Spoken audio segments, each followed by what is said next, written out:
Não tem como você esperar o futuro acontecer. Eu acredito que isso que está aqui é o futuro. Tem que voltar um pouquinho, talvez, lá no comecinho. Os gregos diziam que o futuro só acontece no presente.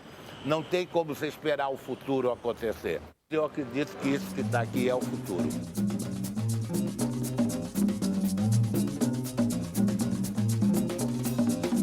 Eu dizia sempre para os nossos atores que nós tínhamos que recuperar a indignidade perdida. Significa que a gente tinha que ir para a rua, em nenhum momento tentar fazer um teatro, nós somos um grupo de teatro, fazer um teatro parecido com a dignidade do teatro que a burguesia fazia e faz.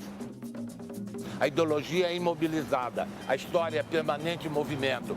Então, quando a gente falou, não, nós queremos ser filhos da história e não filhos da ideologia. Nós queremos romper com a carcaça ideológica que está sobre cada um de nós, sobre os nossos afetos, nossa inteligência, nossa maneira de ser. E acreditarmos que o ser humano hoje está assim, mas ele não é necessariamente assim e ele poderá ser de outro jeito.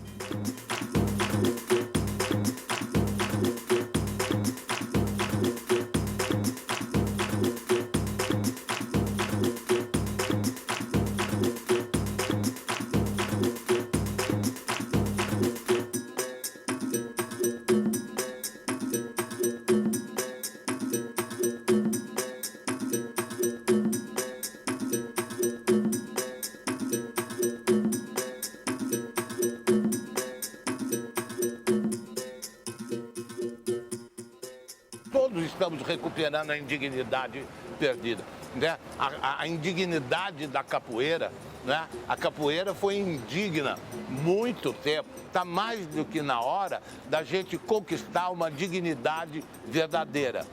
Ordem pública é bonito. Agora, saúde pública, segurança pública, educação pública, banheiro público, arte pública, nada. Mas ordem pública, essa é. Ordem pública. A ordem é o único valor permanente de uma sociedade em decadência. Porque a ordem é a mais sutil forma de dominação do ser humano. Os artistas de rua não necessitam de autorização da prefeitura para se manifestarem. Entende? É um artigo só dizendo isso. Era uma lei que finalmente liberava as praças públicas para os artistas de rua. Porque até então, e ainda hoje acontece muito isso, artista de rua era caso de polícia. No começo, nenhum policial desse sabia que existia essa lei. E hoje a gente já pode ir para as praças sem medo de vir um policial tirar a gente da praça. Então, eu acho que o sonho dos governantes é manter uma cidade limpa de qualquer tipo de infestação. E se nós olharmos para a nossa atividade pública, nós fazemos arte pública, nós somos uma infestação.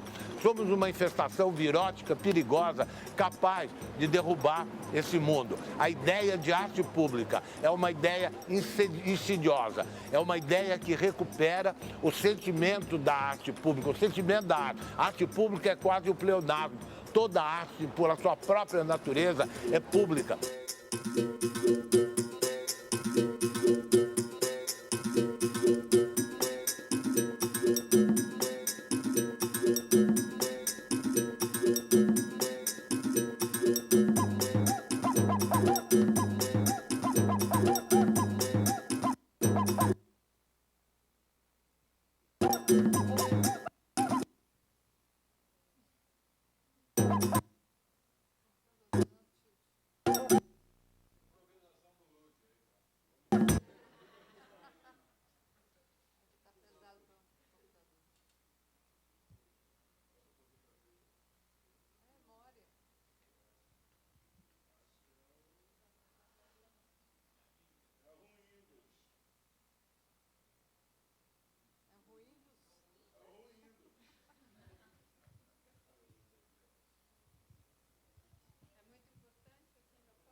Tá ok.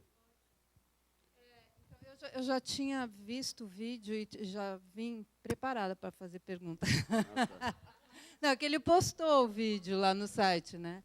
Pra facilitar. Eu queria saber primeiro, o que vocês fazem primeiro? Primeiro vocês jogam capoeira, depois vocês conversam, vice-versa. Essa é a primeira pergunta. A outra pergunta é sobre a zona autônoma temporária. No primeiro ano das quebradas, o Charles Feitosa deu uma aula, a primeira aula ou a segunda aula, sei lá, das quebradas. E ele falou sobre o conceito de zona autônoma temporária, né?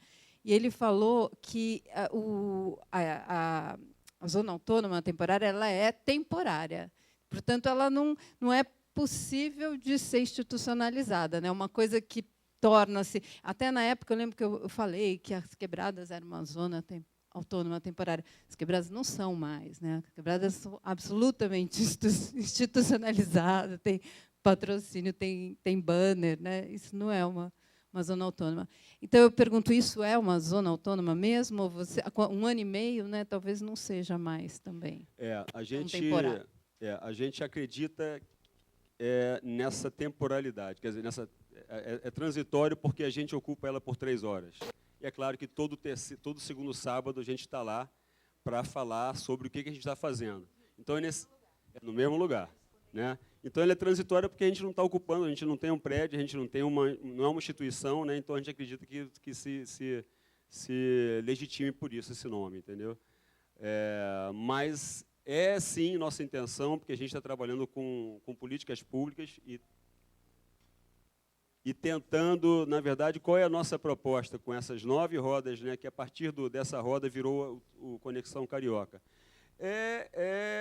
Conseguir fomento, né? Porque a roda de capoeira ou, né, qualquer atividade que é feita na rua, né, e não é paga, ela é gratuita, ela precisa, obviamente, eu sou um produtor, quando vou lá, eu gasto gasolina, levo as pessoas para tomar uma cerveja depois, eu tiro do meu bolso, né?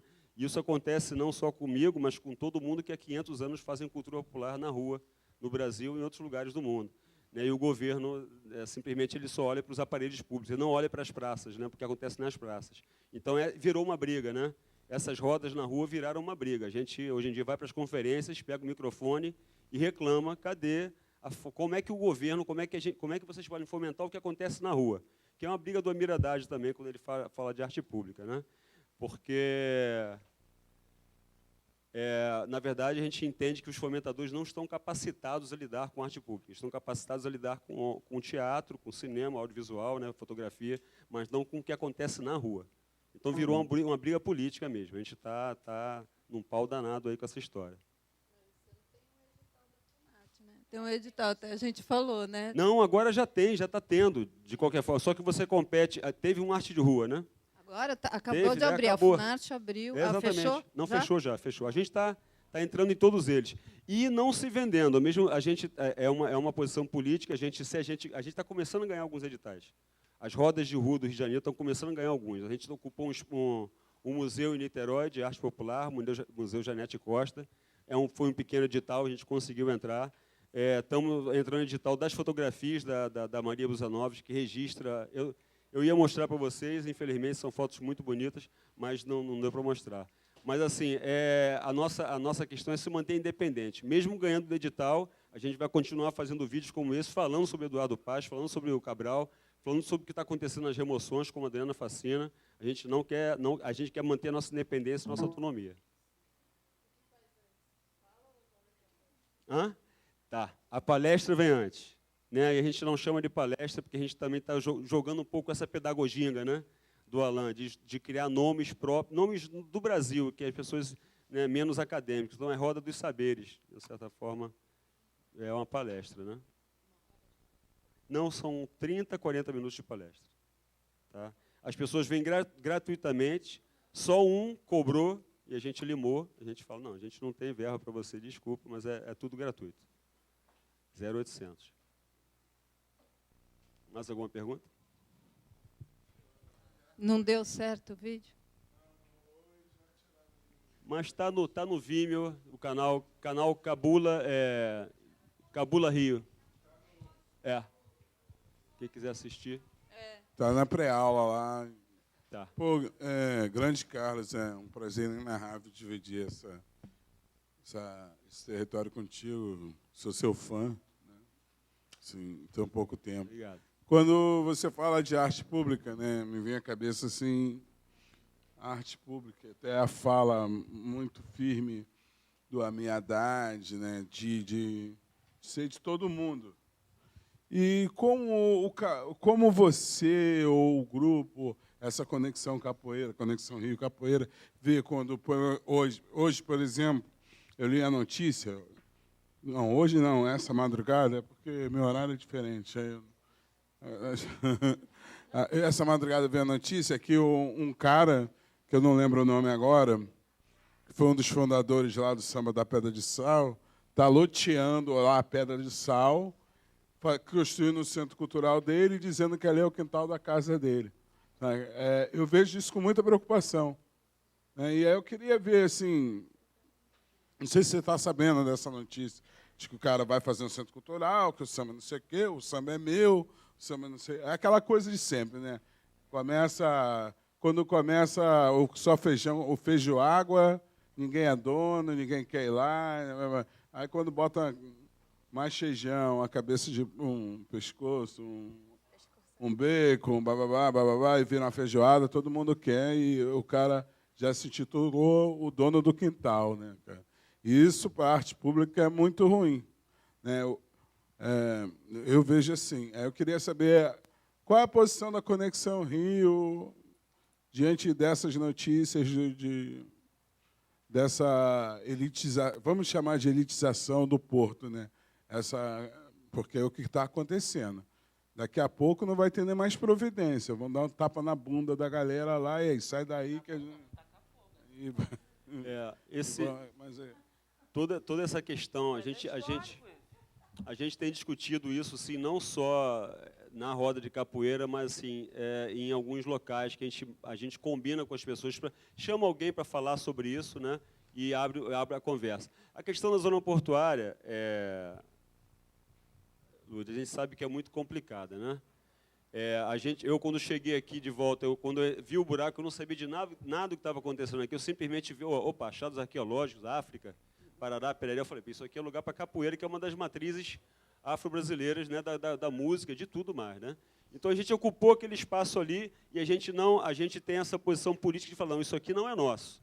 Mas um belo dia, na segunda roda, né?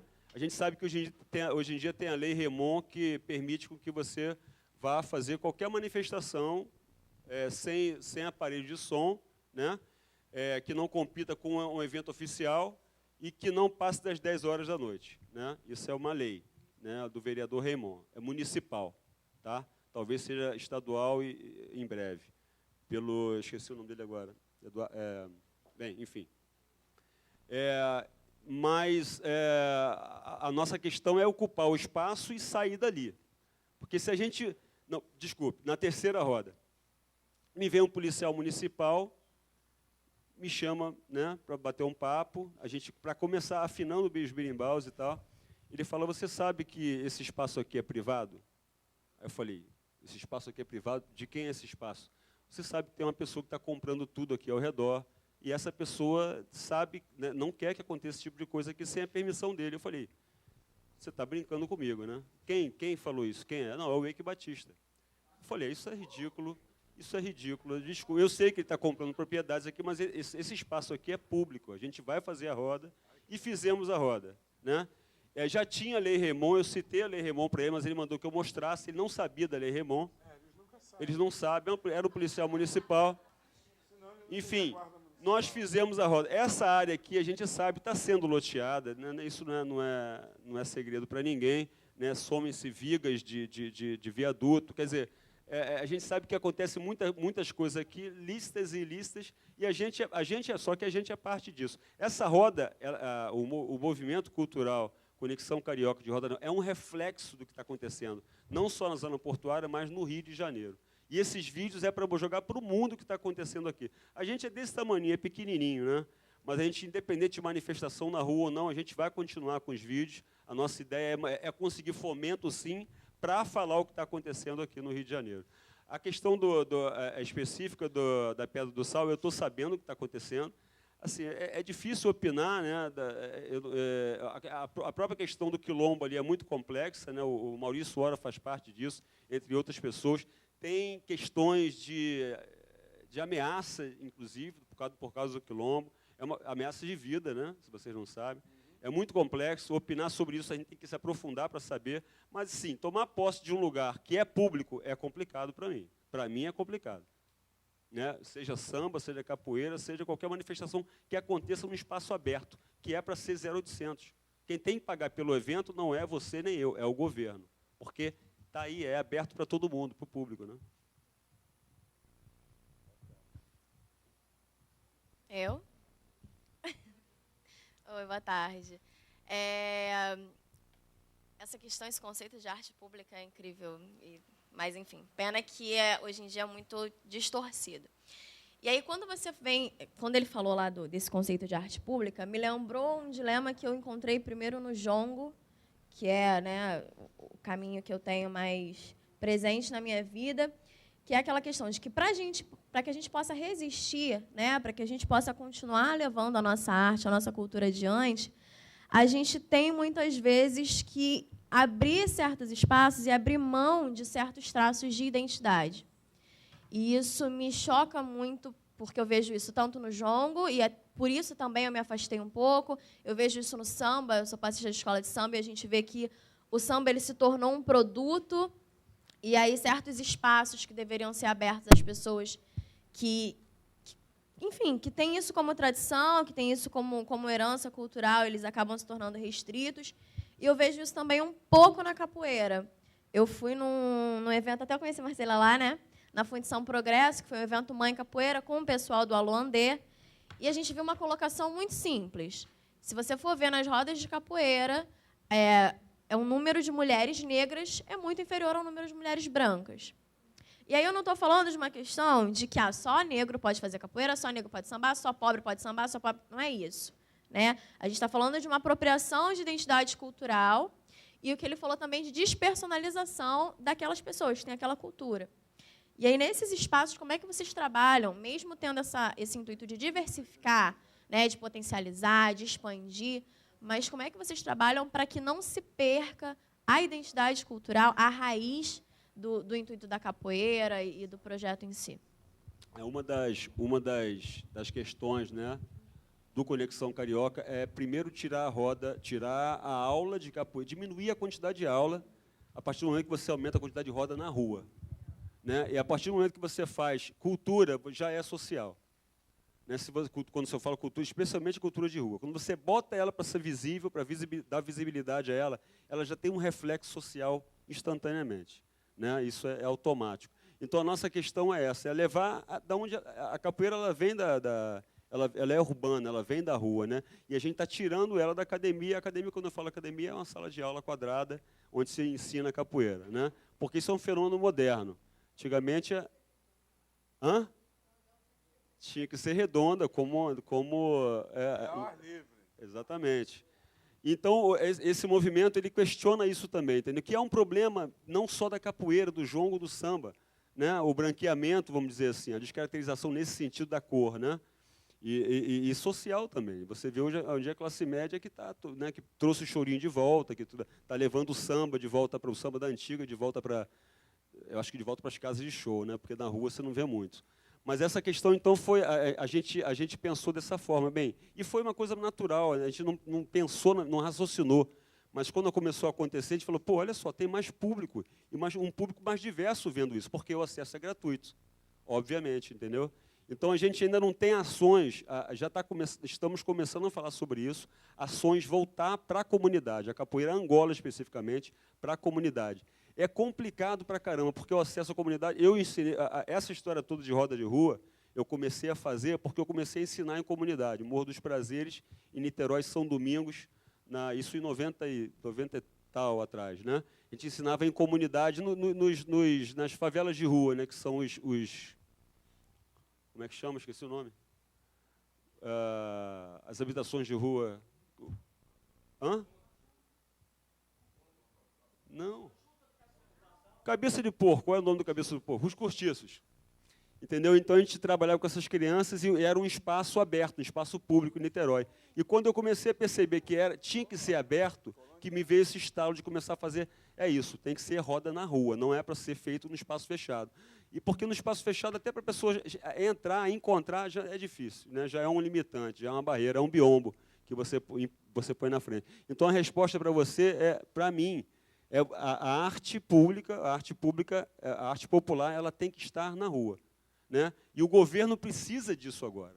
Então, é o momento da gente usar isso como barganha também e falar, olha, se vocês querem arte na rua, porque está vindo um monte de gringo, um monte de turista para ver o que é o Brasil, se tem capoeira na rua, se tem samba na rua, porque é uma mentira, não tem, né? Sumiu da rua isso, né? A gente está usando isso como barganha. Vocês precisam? Então tá, vocês têm que financiar a gente. E a gente vai continuar fazendo do nosso jeito, falando do nosso jeito que a gente quer fazer. Posso? Terminou?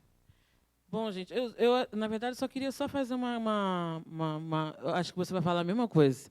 Essa roda de rua está acontecendo no Cais Valongo, acho bacana, tudo muito lindo, muito legal, mas eu só queria aproveitar essa plateia aqui para dizer que, se hoje a memória do Cais do Valongo ela vem sendo valorizada e está começando a ter uma certa visibilidade, isso é fruto da luta do movimento negro do Rio de Janeiro, que já está acompanhando esse troço há muitos anos, desde as primeiras descobertas lá que a professora Tânia, lá do IPN, começou a divulgar. Então, assim, não só tem o trabalho da roda de capoeira, mas como tem todo um trabalho de resgate da nossa ancestralidade, né? Que para nós é muito sério achar esse cemitério, né, da ossada dos nossos ancestrais, só para enfatizar.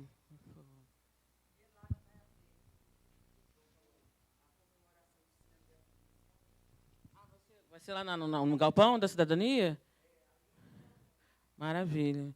Já vem sendo feito algumas atividades lá, já não é de hoje, algumas celebrações, algumas manifestações religiosas, de culto aos nossos ancestrais, né? Que a gente sabe que aquele lugar ali, em se tratando de um cemitério, tem muitas memórias de barra pesada, ainda mais ainda se tratando de corpos, né?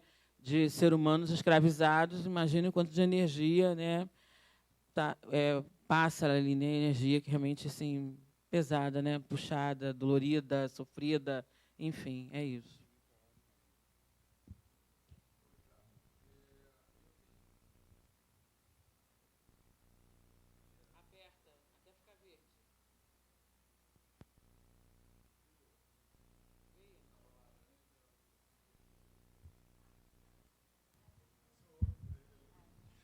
Ali, eu comungo com o pensamento ali da colega, mas por causa desse fenômeno, né, a gente vem observando, eu não sei se é porque a abolição da escravatura se deu assim há pouco tempo, né, e nós fomos afastados dos nossos princípios, porque era tudo proibido, né?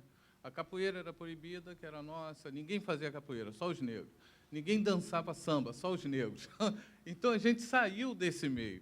Então, hoje, eu fico assim, muito surpreso quando eu vou assim, no terreiro de candomblé, tem diversas louras e poucas negras. Você vai ao samba, você tem diversas louras. E na capoeira, hoje, também é a mesma coisa.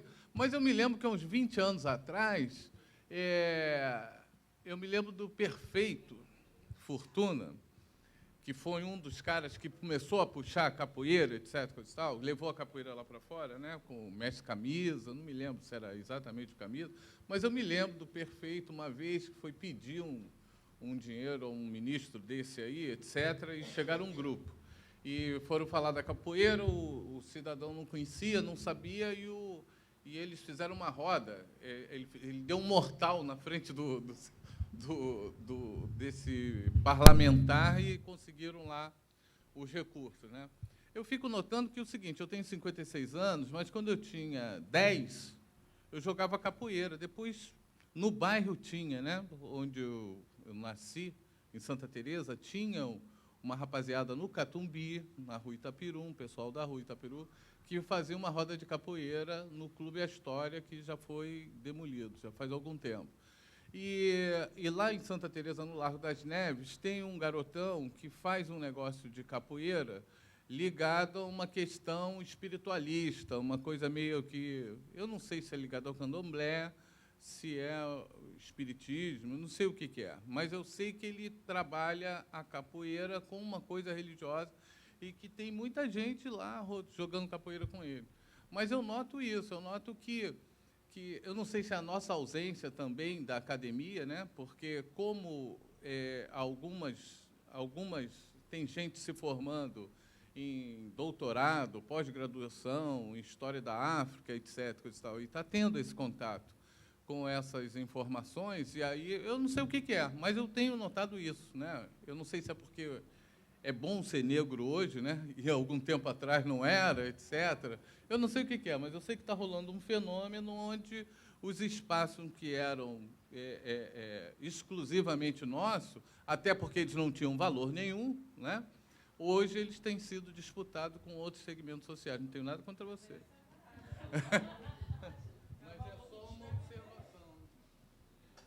Tem gente fazendo tese de doutorado e para pesquisar e entender o que é isso, né? Mas, assim, eu acho que tem várias questões, né? Primeiro, tem que trabalhar, né? As pessoas, às vezes, né, têm que correr atrás, né, nesse Rio de Janeiro aí que...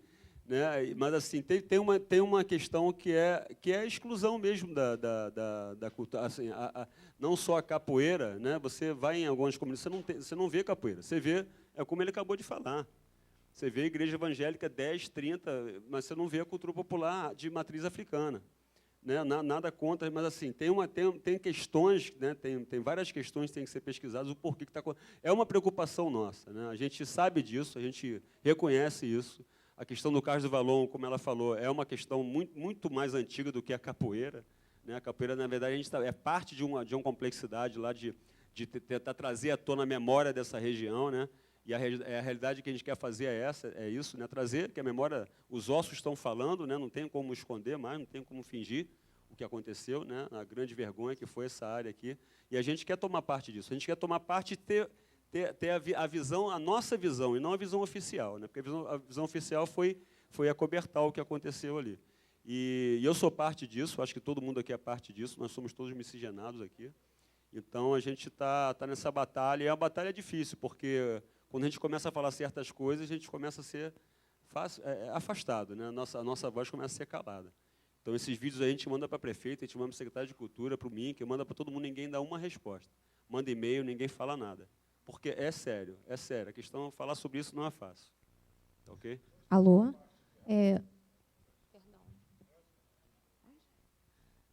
Boa tarde a todos, meu nome é Jéssica. Estou um pouquinho nervosa, que é a primeira vez que eu me pronuncio, mas, enfim, deixa eu só me apresentar, eu sou da UFRJ, estou, se Deus quiser, ano que vem, concluindo o meu bacharelado em dança, inclusive com um tema, um projeto do meu memorial, que é a nossa grande coreografia final, a nossa grande avaliação. O meu projeto é o processo de legitimação do jongo urbano, identidade, corporeidade e ancestralidade. Então, quando eu escuto a palavra roda, jongo, tempo cíclico, girar, eu já estou aqui com o coração já aqui numa demanda, num respirar, enfim. E aí eu não ia me pronunciar, mas aí eu vi o pronunciamento da minha amiga, que de um tempo, a gente dançou juntas em rodas, enfim. E eu faço parte de duas vertentes muito interessantes dessa discussão, porque eu atuo no Jongo da Serrinha há 3 anos, como professora de poética da dança, e atuo no movimento Jongo da Lapa há 3 anos. Então, são dois limiares muito distintos e que me construiu, que me fez essa Jéssica Rangel que eu sou hoje. Esse black, esse jeito de falar, esse jeito de dar aula, esse jeito de questionar o porquê de não se aceitar, de se aceitar o balé clássico e não as danças populares brasileiras, mesmo tendo a minha formação em bacharelado em dança e tendo a base do balé, enfim. E aí eu tenho que defender esse processo de legitimação da rua. Eu tenho que defender, porque foi lá na roda de jongo, que eu comecei a compreender muitas das coisas que eu não compreendia na minha própria academia. Porque, assim, a minha primeira referência de jongo foi dentro da academia. E de lá que eu saí para o Jongo da Serrinha. E faço parte de um projeto de extensão há 3 anos. E aí eu começo a validar as questões, porque são duas limiares muito diferentes. E, ao mesmo tempo que eu converso com a Luísa, que é uma das das grandes percursoras do jongo ali, e que tem todo um legado histórico, inclusive com o mestre Darcy, para quem não conhece, foi um dos grandes revolucionários aí do jongo urbano. Queria muito eu ter conhecido ele, muito. Poxa. E, ao mesmo tempo que eu converso muito com Bárbara, do Jongo da Lapa, que também que foi remanescente de mestre Darcy, e fala de mestre Darcy naquela roda com propriedade. E é interessante a gente ver aquele movimento que o urbano traz para a gente.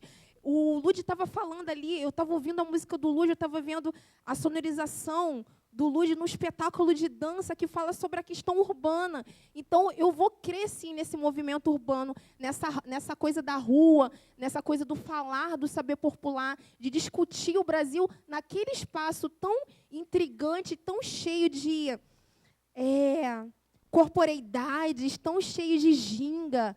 Então, eu vou defender, claro, com as minhas questões, inclusive o que eu vou levar para o palco é isso, esse limiar do jongo da Serrinha que faz jongo no palco e do jongo urbano, da roda do movimento da Lapa e de tantas outras rodas. Tenho vários questionamentos de um e de outro, mas é isso que constrói o ser humano, são as diferenças. Então, quando eu estou assistindo um show, eu tenho as minhas questões. Quando eu estou na roda do jongo, lá na rua, descalça, de pé descalço, pedindo licença à minha ancestralidade, ao meu tambor, eu tenho as minhas questões. Eu acho que é isso que faz o bonito do ser humano. É se posicionar, é tentar não criar tantos percalços para uma coisa que já está tão emaranhada de julgamentos e prisões e correntes. Então, eu vou defender essa gente de rua que vai para o espaço urbano, que se legitima, que faz acontecer, que canta, que toca. Gente, isso é muito forte. Então, assim, gente, eu demorei muito para falar, mas falar de roda para mim não dá.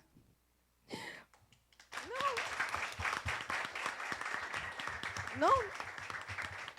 Olha só, os aplausos é para todos nós. Eu nunca pensei que eu fosse ter a oportunidade de conhecer um grupo tão forte, um grupo tão verdadeiro, tão quebradeiro. Eu pensei que eu era sozinha, mas eu não sou sozinha. Então, essas palmas é para cada um de nós. E é isso, meu querido. Obrigada pela oportunidade de ouvir cada um de vocês. Nem sempre eu vou me pronunciar, porque eu sou muito tímida, eu gosto muito de movimentar. Botou uma música aí é comigo mesmo, mas falar eu sou muito... Mas eu precisei, falou de roda, de movimento urbano. Eu acredito nisso e eu acho que isso é legitimação.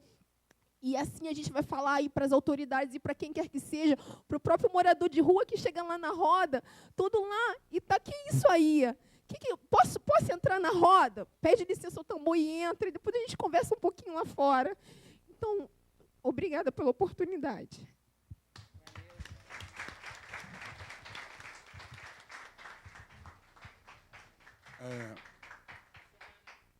Posso só fazer aquela rapidinho? Como ela falou de produto, essa coisa toda do samba, aí tocou na parte da música, que me toca bastante, né? Pô, obrigado, Jéssica. Obrigado mesmo, estamos juntos aí sempre. O serviço, quando houve a abolição da escravidão, a gente foi liberto de grilhões, né? Mas os grilhões culturais continuaram até hoje.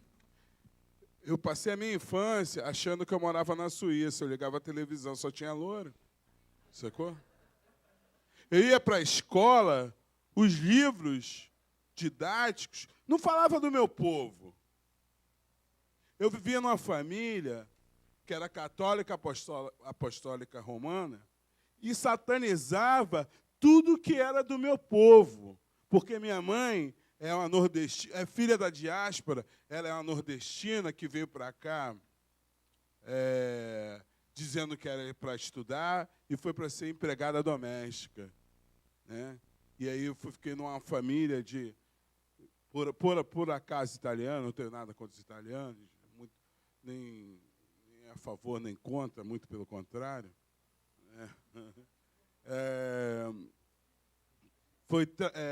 Veio para ser empregada doméstica. E tudo que era referente ao meu povo negro era satanizado. Tudo. Então, o trabalho foi muito bem feito. Esse afastamento do negro foi de propósito. Aconteceu na ditadura, acontece hoje, com editais que limitam ou até castram a gente de fazer. Quando agora teve um da Funarte, que foi uma vergonha aí do livro. Foi uma vergonha que a gente teve que brigar. Entendeu? A academia só começa a olhar agora e olha muitas vezes com o olhar do exótico. Né? Eu falava que quando perguntava meu estilo musical, que eu era bicho exótico do zoológico. Eu cansei de falar isso, eu não vou falar, eu disse, não vou falar mais isso. Sou exótico, desculpa, o Carvalho, né? Mas não sou exótico nada. Sou brasileiro, sou negro, tenho uma ancestralidade, tenho uma carga genética cultural enorme, coisa que na favela, da onde eu vim, os meus irmãos negros não sabem, desconhecem completamente. E quando eu falo, Luciana, né, assim, eles estão indo para o neopentecostal? Não, é para... estou indo para o neopentecostal porque é a verdade. Eu não vejo mais, isso que ele falou, eu não vejo mais. Eu sou do Candomblé, lá no meu terreiro, tem uma maior galera branca frequentando. Toda semana eu recebo pedido de irem conhecer lá francês, italiano. Pô, Lud, amigos meus, deixa eu levar um grupo de franceses lá para conhecer o terreiro. Sabe? Como se fosse uma visita ao Jardim Zoológico. Então, o trabalho foi muito bem feito. A gente tem que ter isso na cabeça. Agora, a gente tem que desconstruir isso. Cabe de cada quebradeiro daqui desconstruir isso. O trabalho vai ser árduo? Vai, mas eu estou dentro. Até o fim. Vamos embora.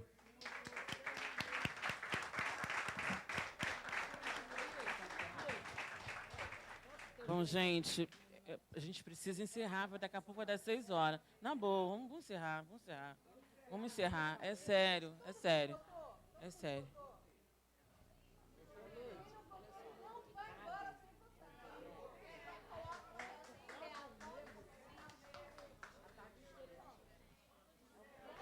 Pessoal, vamos passar agora para a eleição do representante, mas só para encerrar a mesa aqui, eu espero que cada um de vocês realmente tenham gostado e que saiam daqui outras pessoas melhores ainda do que vocês já são, que são pessoas fantásticas. Eu faço um esforço incrível para poder estar aqui, vocês não fazem ideia, e eu acho que cada um de vocês também. Não precisa ser negro, ser branco, ser gordo, ser magro, ser assim, ser assado, para se enxergar no outro. Vamos procurar ser melhor, vamos ter um olhar mais inclusivo sobre tudo, em cada coisa que a gente faça, seja na produção, seja na literatura, seja na fotografia, seja lá o que for. É necessário. Bora mudar o mundo, gente, é necessário. Valeu.